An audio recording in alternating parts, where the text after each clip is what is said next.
This second video of Module 18 looks at types of arid landscapes. Now, we previously looked at types of deserts. We've given them some names. We're going to talk about landscapes that you might find within a given desert, but a little bit about the deserts themselves and how they're different. One distinction that I like to focus on is characterizing hot versus cold deserts and old versus new deserts. So we'll start with this hot versus cold sort of dichotomy, if you will. And I want to compare two deserts. Each of these deserts is located at about 23.5 degrees.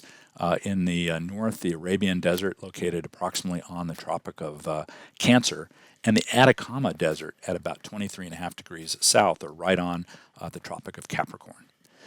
Now, the Arabian is known as a hot desert, and the Atacama a cold desert. So you might wonder, well, why would they be so different? Why wouldn't both deserts be hot deserts? So let's talk about that a little bit.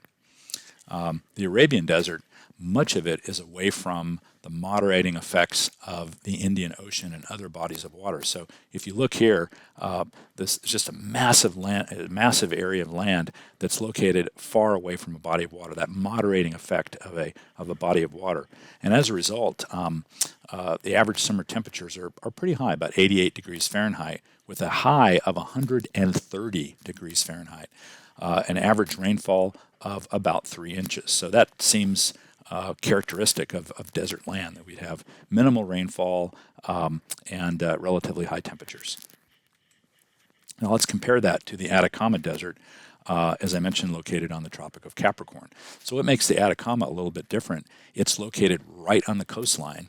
But what really makes it different is we have a cold ocean current called the Peru Current that I've marked on this diagram to the right with a blue line. And what this cold water does, this cold Peru Current does along the coastline, is it creates a lot of stability, and it inhibits cloud formation, convective activity, and rainfall. So when moisture does pass from the southern Pacific Ocean towards the Andes, and we see the Andes over here sort of in the center of this satellite view, when that moisture does move across the Atacama, it doesn't fall on the Atacama, it moves into the Andes, and that's where you'd have rain and snowfall. So that stability is something that really inhibits any type of precipitation. And there are some parts of the Atacama that have no recorded rainfall in history, not even a drop of recorded rainfall.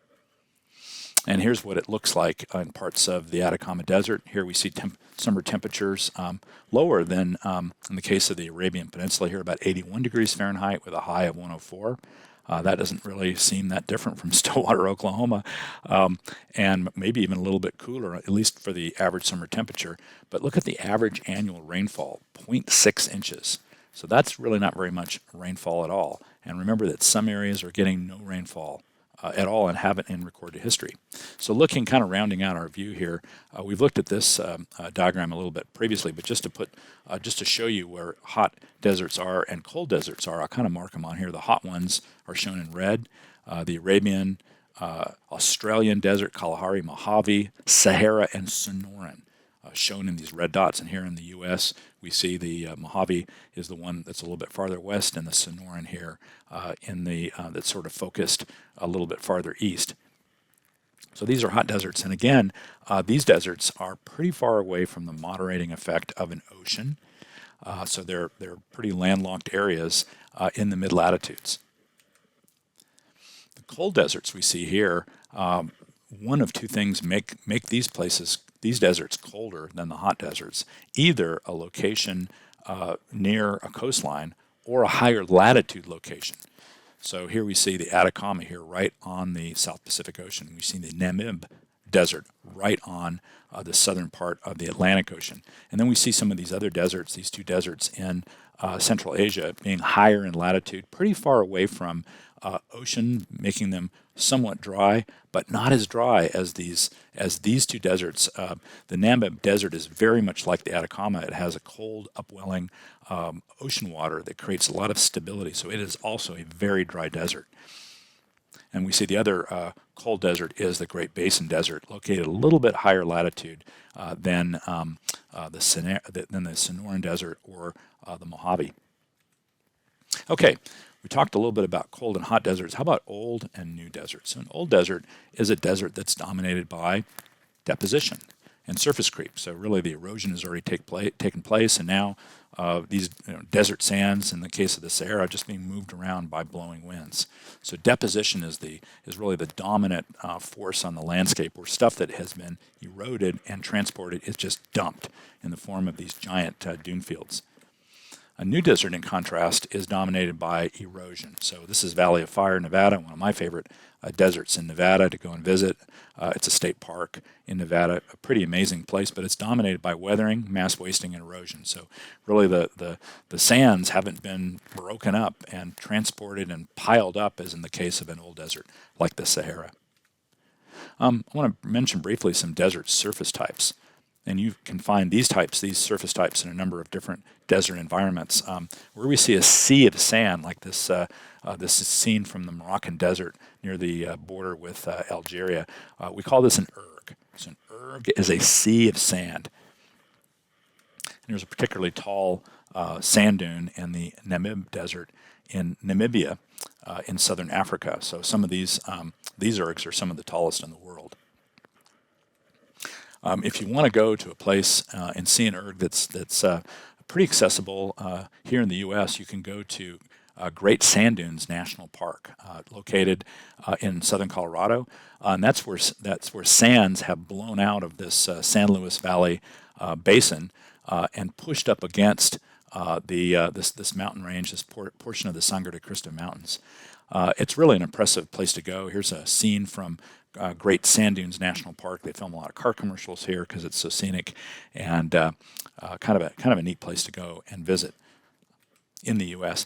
Another of these desert landscapes to mention is called the Reg. Reg is also called desert pavement or desert armor, is a place where you just have a rocky surface. And the surface, as I mentioned, it tends to be dominated by chunks, kind of gravelly, bigger chunks of rock that have not been carried away by the wind. So the wind will leave these behind and carry away the smaller stuff. If you were to dig down a few inches below the surface, you'd find a whole lot more sand and more of a mixture of material. But at the surface, it's very, very gravelly. And let me show you why that is. Here's a little sort of a example that kind of walks you through how a reg landscape is created. So you have wind that comes along and it blows away the uppermost layer of softer, lighter material, and it leaves those bigger chunks behind. So here's our example of big pieces of gravel that sort of concentrate here at the surface when the wind blows away the smaller stuff. And here's what it looks like if you visit a place that has desert pavement or desert armor. It's probably pretty easy to navigate with a four-wheel drive vehicle or a motorcycle because it's a really gravelly surface. The third type of sort of landscape that I want to mention or landform of desert areas is called the Hamada. This is Utah's slick rock country. A great place to ride a mountain bike, but this is just where you have rock right at the surface. So rock is at the surface. It's a somewhat impermeable material where water may find other ways of seeping down, may avoid the rock and be channeled off to other areas. So not a super permeable type of landscape, and this is sandstone rock. An example of this you can also find in the country of Jordan, located in the Middle East. If you've seen the Indiana Jones movie, the Last Crusade, they filmed part of that movie very near where this photo was taken. That I took this photo in Petra, Jordan. This is called the Monastery, and it's a similar looking building to the one that was in the movie. And what you want to try to imagine when you see this, these things literally carved out of this rock, and they haven't excavated very much of it. So you could actually dig down, and there's probably one whole additional story buried down in the sand that has yet to be excavated. I want to briefly say a few things about water in desert regions. We know that most stream channels are subdivided by braiding. We've looked at that a little bit already. I talked about some of the sort of fluvial landforms. 99% of streams are intermittent. They have flat floors, sandy bottoms, steep sides. So intermittent meaning that water is only flowing in them during some time of the year. It's not flowing all the time. And a lot of the stream flow dissipates through seepage and evaporation. And actually, a lot of the water is moving in the sediments down in that alluvium where you can't even see it. So there is some movement of water deep down in the riverbed. And also, dry lakes are pretty common. So not unheard of to find dry lakes.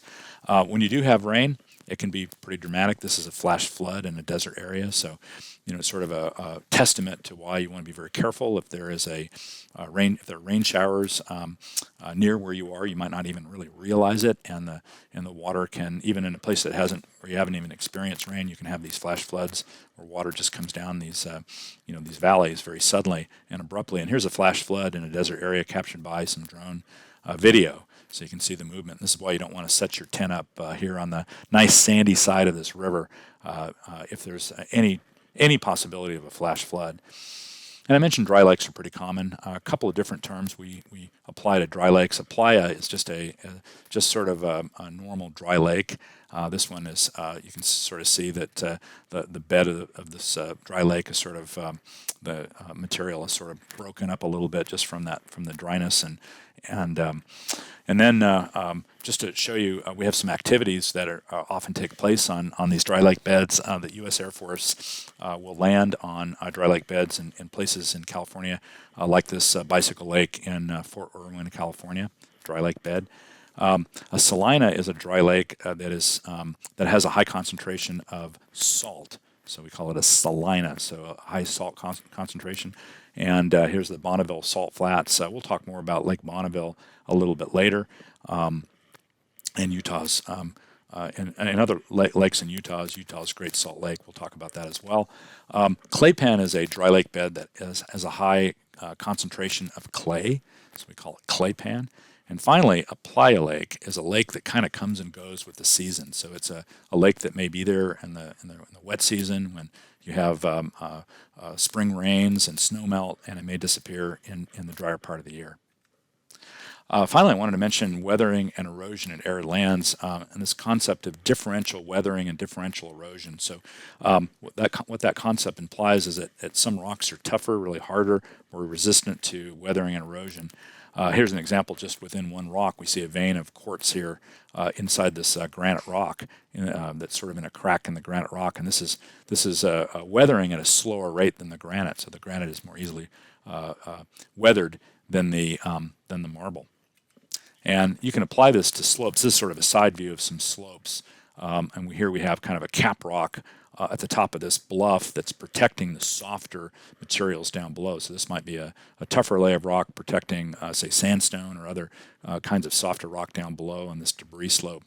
Sometimes if you have alternating bands of tougher, more resistant rock, you can end up with these terraces that look like this. So here we have the top of the bluff with a cap rock, softer material below, and then another hard layer that forms a terrace, and then another softer layer, and so on.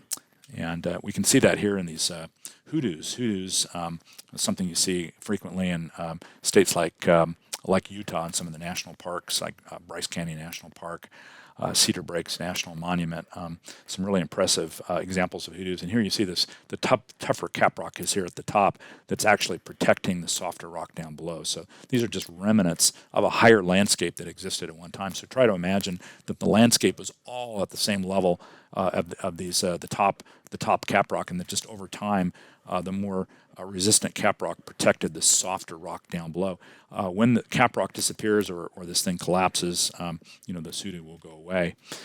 We can apply this idea to this idea of a Bornhart. A Bornhart is a sort of an outcropping of rock, of tougher, more resistant rock that sort of sticks up a little bit above the land surface when erosion, say, lowers and removes some of the softer rock. So here's sort of the idea. We have erosion sort of lowering the land surface as a side view here, and it exposes the Bornhart. The Bornhart can become a pretty prominent thing on the landscape. So just to show you some examples of Bornharts, here's one in Arches National Park in Utah. So there's that tougher cap rock here that's shown also in this diagram. And then another pretty famous one in Australia, Ayers Rock in Australia is another example of a Bornhart. And here's one in Namibia. Also want to just briefly touch on fluvial erosion in arid lands. This alluvial fan represents where water is being carried by this this area that's kind of, it looks kind of dry right now, kind of a dry creek bed, but we could have a considerable amount of water flowing in the wet season. So imagine that, and we've talked a little bit about fluvial processes, but water is carrying a lot of sediment, maybe in suspension, maybe as bed load, and the water's moving pretty rapidly as it comes down through the mountains. And when the water reaches the flat valley floor here at the base of this mountain, when the velocity of the water sort of goes to zero almost, the sediments are sort of spread out in all directions, and what happens is the single channel of the stream or river kind of breaks up into many distributaries, very similar to a delta. We've talked about deltas a little bit already. So you might think of an alluvial fan as being like a delta in a dryland area. These alluvial fans can be pretty productive in terms of growing things for agriculture. Here's what they look like, once again, sort of in a diagram, and that sediment sort of pushes off in every direction, and those distributaries form where the main channel breaks up, and smaller channels go off in all directions that are sort of constantly reworking and pushing this alluvial material.